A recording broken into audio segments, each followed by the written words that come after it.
Hello and welcome back to Jakubication. This is going to be the top 10 worst JavaScript features. Number 10. Spread operator functions differently depending on the context. It can either flatten out an array or collect the rest of the values into an array in a destructuring assignment. This is number 10 because it's a little annoying, but it's passable when you consider the rest of the ones on this list. Adding together arrays results in strings, and adding together the two empty arrays results in an empty string.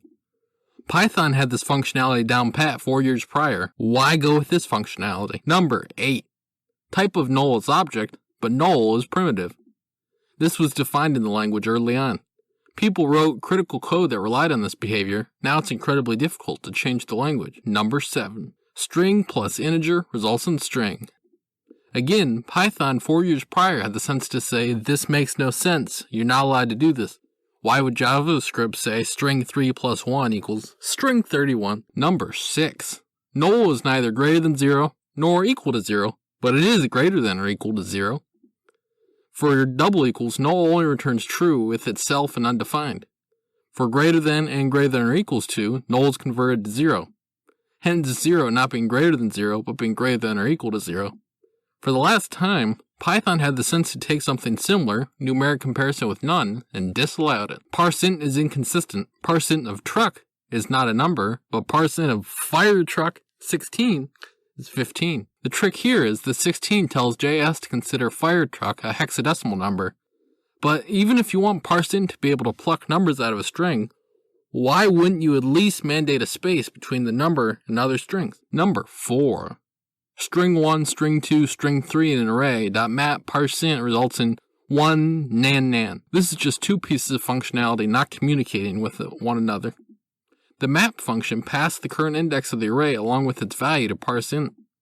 ParseInt's second argument is already defined to be the base of the number, so for string 2 and string 3, the bases of 1 and 2 are passed in, which results in nan because base 1 of the number 2 makes no sense, and base 2 of the number 3 makes no sense. 1 only works out because it's parseInt's default behavior to algorithmically determine the base if the base is passed in as 0 or isn't specified.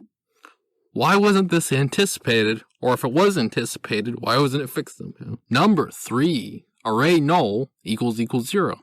So just null doesn't equal 0, but throw it in an array, and then it does. In JS's bizarro double equals algorithm, array null.value of is called and array null is returned, so array null.toString is called and returns the empty string. The empty string gets converted to a 0, and then 0 equals 0. Number 2. Empty array equals not the empty array. So in this case, A equals not A.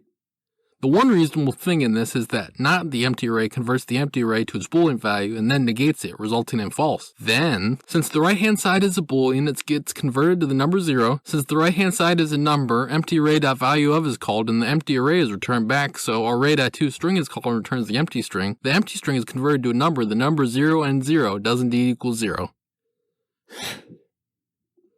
Number 1. The unholy trinity.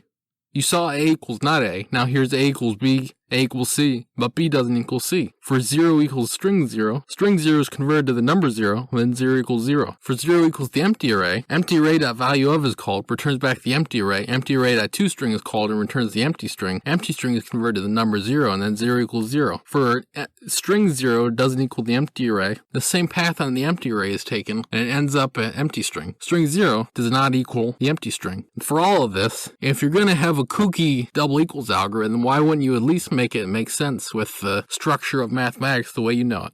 If you enjoyed this video, please subscribe and ciao.